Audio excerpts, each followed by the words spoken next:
جب اللہ تعالیٰ کسی بندے سے ناراض ہو جاتا ہے تو صرف اس کی زندگی ہی نہیں بدلتی، اس کا دل بدل جاتا ہے، اس کی روح بدل جاتی ہے، اور سب سے خطرناک بات یہ ہے کہ اسے اپنے بدلنے کا احساس بھی نہیں ہوتا۔ کبھی آپ نے سوچا ہے، کچھ لوگ ہر گناہ کرنے کے بعد بھی ہنستے رہتے ہیں، انہیں نماز چھوڑنے کا دکھ نہیں ہوتا، حرام کمانے میں ڈر نہیں لگتا، کسی کا دل دکھانے پر افسوس بھی نہیں ہوتا، کیونکہ جب دل سے اللہ کا ڈر نکل جاتا ہے تو سمجھ لو انسان بہت بڑی مصیبت میں ہے۔ آج کا انسان یہ سمجھتا ہے کہ اگر اس کے پاس پیسہ ہے، اچھی نوکری ہے، لوگ اس کی تعریف کر رہے ہیں تو اللہ اس سے راضی ہے۔ لیکن یاد رکھو، ہر نعمت اللہ کی خوشی کی نشانی نہیں ہوتی۔ ہر بار اللہ ناراض ہو کر بھی دنیا دیتا ہے تاکہ انسان اپنے گناہوں میں اور ڈوب جائے، اور پھر اچانک ایسی پکڑ ہوتی ہے کہ انسان سنبھل بھی نہیں پاتا۔ اور اللہ تعالیٰ کے ناراض ہونے کی سب سے پہلی نشانی یہ ہے جب انسان کی نماز چھوٹنے لگے۔ پہلے ایک نماز قضا ہوتی ہے، پھر دوسری، پھر جمعہ بھی بھاری لگنے لگتی ہے۔ اذان کی آواز سن کر بھی دل نہیں پگھلتا۔ ذرا سوچو، جس انسان کو کبھی سجدے میں رونا آتا تھا، آج وہی انسان موبائل اور دنیا میں اتنا کھو گیا ہے کہ اسے اللہ سے بات کرنے کا وقت ہی نہیں ملتا۔ یہ بہت بڑا خطرہ ہے، کیونکہ نماز صرف عبادت نہیں ہے، یہ اللہ سے جڑنے کا رشتہ ہے، اور جب رشتہ کمزور ہونے لگے تو سمجھ لو دوری بڑھ رہی ہے۔ اور دوسری نشانی یہ ہے، گناہ کرنے کے بعد دل میں بے چینی ختم ہو جانا۔ پہلے جھوٹ بولنے پر ڈر لگتا تھا، حرام دیکھنے پر دل کانپتا تھا، کسی کا دل دکھانے پر رات بھر نیند نہیں آتی تھی، لیکن اب گناہ روز ہو رہے ہیں اور دل بالکل شانت ہے۔ پر یہ شانتی نہیں ہے، یہ دل کے مر جانے کی نشانی ہے۔ رسول صلی اللہ علیہ وسلم نے فرمایا، جب انسان گناہ کرتا ہے تو اس کے دل پر ایک کالا دھبا لگ جاتا ہے۔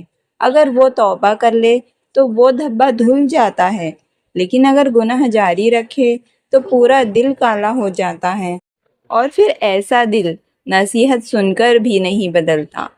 تیسری نشانی یہ ہے کہ قرآن سن کر اثر نہیں ہونا۔ کبھی وہی انسان تھا جو ایک آیت سن کر رو پڑتا تھا، لیکن آج قرآن چل رہا ہے اور دل پر کوئی اثر نہیں ہو رہا۔ اور پتہ ہے ایسا کیوں ہوتا ہے؟ کیونکہ گناہوں کی گرد نے دل کو ڈھک لیا ہوتا ہے۔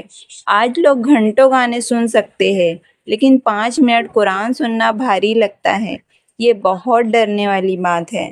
چوتھی نشانی یہ ہے کہ دل سے سکون چھین جاتا ہے۔ باہر سے انسان ہنس رہا ہوتا ہے، لیکن اندر سے ٹوٹ چکا ہوتا ہے۔ رات کو نیند نہیں آتی، ہر وقت بے چینی رہتی ہے، گھبراہٹ، دل میں خالی پن۔ یہ سب ہوتا ہے کیونکہ اصلی سکون نہ پیسوں میں ہے، نہ لوگوں میں ہے، اور نہ ہی دنیا میں ہے۔ اصلی سکون تو صرف اللہ کی یاد میں ہے۔ قرآن میں اللہ فرماتا ہے، سن لو، دلوں کا سکون صرف اللہ کی یاد میں ہے۔ لیکن جب انسان اللہ سے دور ہو جاتا ہے تو اس کا دل بھی سکون سے دور ہو جاتا ہے۔ پانچویں نشانی یہ ہے کہ اچھے لوگوں سے دور ہو جانا۔ جب انسان کو دینی باتیں بورنگ لگنے لگے، نیک لوگوں کی صحبت اچھی نہیں لگے، اور گناہ والی محفلیں اچھی لگنے لگے، تو سمجھ لو دل بیمار ہو چکا ہے، کیونکہ انسان اسی طرف بھاگتا ہے جس کے ساتھ دل جڑا ہوتا ہے۔ اگر دل دنیا سے جڑ جائے تو مسجد بھاری لگتی ہے، اور اگر دل اللہ سے جڑ جائے تو گناہ بھاری لگتے ہیں۔ چھٹی نشانی یہ ہے کہ بار بار مصیبتیں آنے کے بعد بھی توبہ نہیں کرنا۔ کبھی بیماری آتی ہے، کبھی پریشانیاں آتی ہے، کبھی رشتوں کا ٹوٹ جانا ہوتا ہے، تو کبھی دل کا بے چین رہنا رہتا ہے۔ یہ سب کبھی کبھی اللہ کی طرف سے اشارہ ہوتے ہیں، میرے بندے میری طرف لوٹ آ، لیکن انسان پھر بھی نہیں بدلتا۔ اور سب سے خطرناک بات یہ ہے کہ کئی لوگ گناہ کرتے کرتے اتنے آگے بڑھ جاتے ہیں کہ انہیں توبہ کی ضرورت محسوس ہی نہیں ہوتی۔ لیکن اگر آج بھی تمہارا دل یہ باتیں سن کر کانپ رہا ہے، اگر آنکھوں میں آنسو آ رہے ہیں، اگر دل کہہ رہا ہے مجھے بدلنا ہے، تو یہ تو بہت خوشی کی بات ہے، کیونکہ یہ اس بات کی نشانی ہے کہ اللہ ابھی بھی تمہیں اپنے قریب بلانا چاہتا ہے۔ ابھی بھی وقت ہے، توبہ کا دروازہ بند نہیں ہوا۔ آج بھی اگر انسان سچے دل سے رو کر کہہ دے، یا اللہ میں بہت گناہ گار ہوں لیکن تیرے سوا میرا کوئی نہیں، مجھے معاف کر دے، تو اللہ اپنے بندوں کو خالی نہیں لوٹاتا، کیونکہ ہمارا رب بہت رحم کرنے والا ہے، بہت معاف کرنے والا ہے، اور اپنے رو کر مانگنے والے بندے سے بہت محبت کرتا ہے۔